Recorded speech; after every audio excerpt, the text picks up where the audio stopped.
Hi friends, நம்ம வந்து இன்றைக்கி என்ன வந்து பார்க்கணும்னா, எங்கள் வீட்டில் வந்து நிறைய வந்து கரியான் வந்துருக்கு. கரியானா செல்ஃப்னா வந்து ஒரு கரியான், செல்ஃப்ஸை வந்து அப்படி தான் சொல்லுவாங்க கரியான் வந்து. ஸோ கரியான் வந்து வீட்டில் பிடிச்சி அது பேர் செல்ஃப்ஸு. ஸோ கரியானை வந்து பீரோ ஃபுல்லாக பிடிச்சி, அந்த கரியானத்தை ஒரு பூச்சி மாரி அது எந்த பொருள் இருந்தாலும் சாப்பிட்றோம். அது எவ்வளோ கட்டையான பொருள் இருந்தால் கூட சாப்பிட்றோம். ஸோ இப்போ நான் பீரோவில் வந்து ஃபுல்லாகவே பிடிச்சிச்சு, துணிலாம் ஆகிடுச்சு. நான் அடிச்சுக்கப்போ தான் உங்களுக்கு இதாச்சு. வாங்க நான் உங்களுக்கு காட்டுறேன். பாருங்கள், இந்த பாருங்கள், இதான் பெட்டெல்லாம் தூக்கி வச்சிட்டோம். வாங்க இது பாருங்கள், இது ஃபுல்லாக என்ன இருக்குன்னு எனக்கு ஒரு வெளிச்சத்தை வந்து வச்சு காட்டுறேன். இது பாருங்கள், இது பேர் தான் வந்து கரையான். இதெல்லாம் காலில் நம்ம இது இருக்குது, அதுக்குள்ளே என்னவோ அது பேர் தான் கரையான். பாருங்கள், ஒரு துணி எப்படி ஓட்ட போடுச்சு. இதெல்லாம் நம்ம காலில் பட்டால் அவ்வளோதான். இது பாருங்கள், எங்கள் வீடு ஃபுல்லாகவே கீழே ஃபுல்லாகவே வந்து கரையான் பிடிச்சி பாருங்கள்.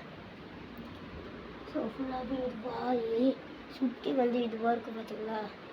வீடு ஃபுல்லாகவே கரையான் பிடிச்சிருச்சு. இதெல்லாம் அப்புறம் மொட்டை மாடி ஃபுல்லாகவே எங்கள் அப்பா வந்து துணி போட்டு பெட்டெல்லாம் எடுத்துட்டாரு. ஸோ பெட்டு மேலே எல்லாம் பட்டு போயிட்டு போகுது. எல்லாம் புதுசாக வாங்கின பெட்டு இது.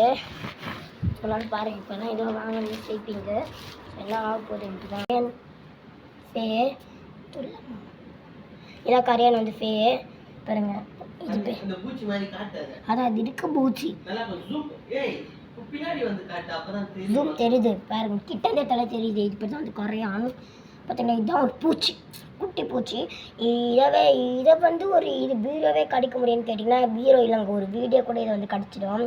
நான் அப்படியே ஸ்ட்ராங்கு இந்த பார்த்திங்கன்னா கொடுத்துருக்காங்க. பார்த்திங்கன்னா இதை மட்டும் நம்ம வந்து எங்கெங்கெல்லாம் இருக்கும் அடித்தாங்கன்னா எங்கெங்கெல்லாம் கரையான் பாருங்கள். ஒரு இதுவே போயிடுச்சு. ஜன்னலே பாருங்கள், தொடத்துக்கே எனக்கு பயமாக இருக்குது. போயிடுச்சு. இது மட்டும் அடித்தோன்னா எல்லாமே போயிடுமா. ஸோ அப்படி தான் சொல்கிறாங்க.